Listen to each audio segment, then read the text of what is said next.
मैंने वो सब काम छोड़ दिए। चुकीला माफी नाही।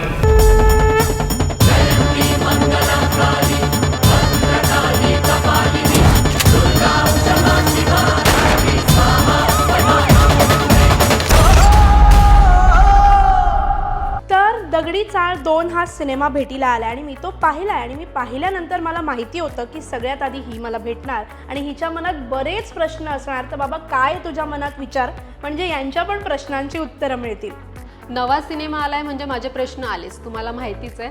सो दगडी चाळ 1 आम्ही सगळ्यांनी पाहिलाय, सो दगडी चाळ 2 ची आम्ही सगळेच वाट पाहत होतो। तर सिनेमा आलाय, कथा एका वेगळ्या वळणावर संपली होती। दगडी चाळ 2 मध्ये नक्की काय कथा जरा सांगा। हो, दगडी चाळ 1 तू पाहिलायस, मी पाहिलाय, अनेकांनी पाहिला असेल, तुम्ही पाहिला नसाल तर तो पहा आणि नंतर हा पहा। कारण काय, जिथे पहिल्या भागाची कथा संपली होती तिथूनच हा दुसरा भाग म्हणजे दगडी चाळ 2 सुरू होतं। सूर्या म्हणजे अंकुश चौधरी याची ही कथा आहे हे तर आपल्याला माहिती आहे। दगडी चाळ ही कोणाबद्दल आहे हे तर आता काही वेगळं सांगायला नको। सो डॅडींच्या अवतीभोवती म्हणजे अरुण गवळी यांच्या अवतीभोवती रचलेली ही सगळी कथा आहे। त्यातील सूर्या हे पात्र आणि त्याच्या आयुष्यात घडणाऱ्या घडामोडी हे आपण पहिल्या भागात पाहिले होतं। पहिल्या भागात सूर्या दगडी चाळीत कसा एंटर होतो हे आपण पाहिलं होतं, त्याचा अंडरवर्ल्डशी कसा संबंध येतो, मग त्याच्या आयुष्यात येते सोनल म्हणजे कलरफुल आणि मग त्याचं आयुष्य होतं कलरफुल। त्यानंतर पुढे काय घडलं, नंतर सूर्याचं काय झालं, कारण की शेवट अशा इथे येऊन संपला होता की सूर्या दगडी चाळ सोडणार की नाही सोडणार ह्याच्यावर। तर दुसऱ्या भागात आपल्याला अगदी सुरुवातीलाच कळतं की सूर्याने दगडी चाळ सोडलेली आहे, पण दगडी चाळ अजूनही काही संपलेली नाही आहे, ती संपणार नाही आहे। दगडी चाळीत ज्या घडामोडी घडतात त्या सुरूच आहे। चाळ कधीही कोणती गोष्ट विसरत नाही हे वारंवार सांगितलं जातं आणि सूर्या मात्र तिकडे दुसरीकडे आपला संसार छान थाटताना दिसतो आणि त्याच्या आयुष्यात आणि कलरफुलच्या आयुष्यात एक छोटं फुलपाखरू म्हणजे बटरफ्लाय आलाय, त्यांचा मुलगा अंशुमन। सो या तिघांचा एक मस्त छान संसार सुरू आहे लांब मुंबईपासून लांब अलिबागमध्ये ते स्थायिक झाले आहेत, तिथे छान त्यांचं आयुष्य सुरू आहे।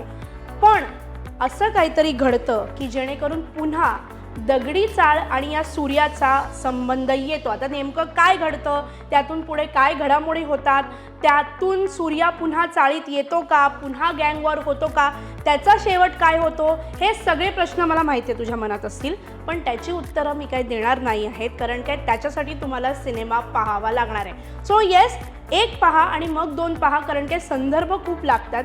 आणि हो, चाळ कधीही काही विसरत नाही आणि चुकीला माफी नाही हे वारंवार जे वाक्य आहेत ते कानावर पडतात आणि चाळ पुन्हा सज्ज होते। हा दुसरा पार्ट आहे दगडी चाळचा। अनेकदा असं होतं की दुसरा पार्ट आला की कथा कुठेतरी भरकटते किंवा पहाविशी वाटत नाही। तर दगडी चाळ 2 मध्ये असं काही झालंय का की पहिला पार्ट, तुमचा कल कुठे, पहिला पार्ट की दुसरा पार्ट? नाही, माझा कल या बाबतीत थोडा दोन्ही पार्टकडे असेल, कारण की जसं तू म्हणालीस तसं की अनेकदा असं होतं की दुसऱ्या भागात ना पाणी टाकलं जातं, कथा वाढवली जाते किंवा असं काय। या सिनेमाबद्दल विशेषतः ते होताना दिसत नाही, कारण काय पहिला पार्ट जितका रंजक होता, जितका छान होता, जितका तो एन्जॉय केला होता आपण, तितकाच दुसरा पार्ट पण एन्जॉय करतो। आणि त्यात दुसऱ्या भागात उलट इतके ट्विस्ट आहेत आणि म्हणजे शेवटाकडे येता येताना आपण खुर्चीला खिळलेलो असतो। त्यातही कथा म्हणजे मी तुला एक गोष्ट अजून सांगेन, तुम्हाला पण सांगेन की इंटरव्हलच्या आधी एक इतका मोठा ट्विस्ट येतो कथेत की पुढे काय होणार, याने ना आपण इंटरव्हलमध्ये सुद्धा आपली घालमेल सुरू असते की काय घडणार पुढे। आणि ती इतकी मोठी गोष्ट आहे सिनेमासाठी, त्या कथेसाठी, सूर्यासाठी, ओव्हरऑलच दगडी चाळची जी बांधणी आहे त्याच्यासाठी की कुठेही ना सिनेमा आपल्याला इंटरव्हलमध्ये सुद्धा सोडत नाही। आणि ती ना त्या कथेतली म्हणजे मी खरंच स्क्रीन प्ले आणि कथा आणि दिग्दर्शन सिनेमाचं इतकं उत्तम झालं आहे, चंद्रकांत कणसेचं दिग्दर्शन आहे आणि त्यांनी इतकी उत्तम पहिला भाग आणि 2 भाग जोडलेले आहेत। त्यात पण बारीक बारीक गोष्टी म्हणजे एखादा दिग्दर्शक किती उत्तम आहे बारीक बारीक गोष्टीतून दिसतं हे मला अनेकदा जाणवतं आणि या सिनेमात ते जाणवतं। त्यामुळे दिग्दर्शक तरुण दिग्दर्शक आहे चंद्रकांत कणसे, त्याचं खूप कौतुक आहे, कारण की दुसऱ्या भागात त्यांनी तीच मजा, तेच मनोरंजन, तेच ट्विस्ट आणि त्याला एक नाविन्य दिलेलं आहे, ते खरंच खूप मस्त आहेत। अनेक ठिकाणी ना वन शॉट सीन्स आहेत आणि वन शॉट सीनला खूप कसब लागते आणि ती या सिनेमाची एक काय म्हणता येईल USP आहे, बघताना ती एक मज्जा येते. त्यामुळे कुठेही उगाच ओढून ताणून केला आहे दुसरा भाग असं अजिबात वाटत नाही. सिनेमा पहिला भाग दुसरा भाग तितकाच मनोरंजक आहे आणि मस्त जमून आला आहे. चित्रपटातले कलाकार तेच आहेत. पहिला भाग आपण सगळ्यांनीच पाहिलाय. पूजा असेल, अंकुश असेल किंवा मकरंद देशपांडे असतील, त्यांची ॲक्टिंग कशी झाली आहे. काही एका आयटम सॉन्गमध्ये बॉलिवूड अभिनेत्री देखील आहे. तर कास्टिंगविषयी काय सांगाल? कास्टिंग जसं तू म्हणालीस तसं खरंच की काही जे कलाकार आहेत ते पहिल्याच भागातले आहेत. म्हणजे जसं तू म्हणाली मकरंद देशपांडे आहेत, त्याच्यानंतर अंकुश चौधरी आहे, पूजा आहे, नवीन एक छोटूसा तो अंशुमन आहे, त्याच्यानंतर यतीन कार्यकर आहेत. तर अंशुमन छोटा तो नवीन आहे. त्याशिवाय अजून नवीन चेहरेसुद्धा दिसतात. म्हणजे ही मूळ कास्ट आहे त्यांनी तर तुफान बॅटिंग केलेलीच आहे. म्हणजे अगदी सुरुवातीपासून म्हणजे चुकीला माफी नाही हे जर वाक्य मी म्हणाले तर अजूनही माझ्या डोळ्यासमोर मकरंद देशपांडेच उभे राहतात. सो ते जे आहे ना, ते जे कसब आहे ते ह्या कलाकारांनी तर खूप छान निभावलंच आहे.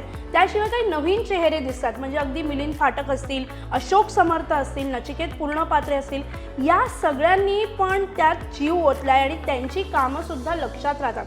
अगदी छोटं कॅरेक्टरसुद्धा इतकं छान कास्ट झालेलं आहे ना की त्याची जी कमाल आहे किंवा त्याचा जो ती छाप पडली पाहिजे ती पडते. त्यामुळे कलाकारांनी सिनेमाला उचलून धरलं आहे. म्हणजे जितकी कथेत जितका जीव आहे, जितका कथेत छान बांधणी आहे, तितकेच कलाकारसुद्धा महत्त्वाचे आहेत आणि तोसुद्धा या सिनेमाचा USP ठरतो. मी हा सिनेमा पाहायला जायला हवंय का? माझ्या कुटुंबासोबत, मित्रमैत्रिणींसोबत, काय वाटतं तुम्हाला? हो, जायला पाहिजे. या विकेंडला लगेच तिकिटा काढा आणि हा सिनेमा पाहायला जा. कारण काय खरंच एंटरटेनिंग तर तो आहेच. तो इतका म्हणजे एंडला तो इतका अनप्रिडिक्टेबल होतो. म्हणजे जसं मी म्हणाले तसं इंटरवलच्या आधी तर खूप मोठा ट्विस्ट आहे, पण एंडला सुद्धा खूप मोठा ट्विस्ट आहे. तो अनप्रिडिक्टेबल आहे. त्यामुळे त्यातली गंमत वाढत जाते. म्हणजे आपल्याला वाटतं होणार एक पण घडतं वेगळं. त्यामुळे मजा येते. ते सगळं बघताना खूप म्हणजे त्यात गँगवॉर आहे नक्कीच, त्यात वेगळ्या गोष्टी आहेत वेगळ्या, पण मनोरंजन आणि सिनेमातली कथा कुठेही वीक पडत नाही, ती कुठेही कमी पडत नाही आणि कलाकार त्यात जीव ओततात हे नक्की. त्यामुळे नक्की सिनेमा बघायला जा. अजून एक शेवटी एक ट्विस्ट आहे. त्यामुळे तिसरा भाग येणार की नाही हा प्रश्नचिन्ह देऊन सिनेमा संपतो. त्यामुळे तिसऱ्या भागाची वाट बघायला हरकत नाही असं मला तरी फॅन म्हणून वाटतं. आणि हो, सिनेमाला मी स्टार्स देते, तर या सिनेमाला मी स्टार्स देणार आहे. या सिनेमाला मी देणार आहे 3.5 स्टार्स. सो मी आता हा चित्रपट पाहण्याचा प्लॅन करते या विकेंडला. तुम्हाला काय वाटतं कमेंट सेक्शनमध्ये नक्की सांगा. हो, आणि तुम्ही जर सिनेमा पाहिला ही जशी पाहणार आहे तशी आणि तो आवडला तर ते सुद्धा कळवा. आणि हो, मनोरंजन विश्वातील अशाच नवनवीन घडामोडी, लेटेस्ट अपडेट्स आणि गॉसिप जाणून घेण्यासाठी लोकमत फिल्मी आमच्या YouTube आणि Facebook चॅनलला फॉलो आणि सबस्क्राईब करा.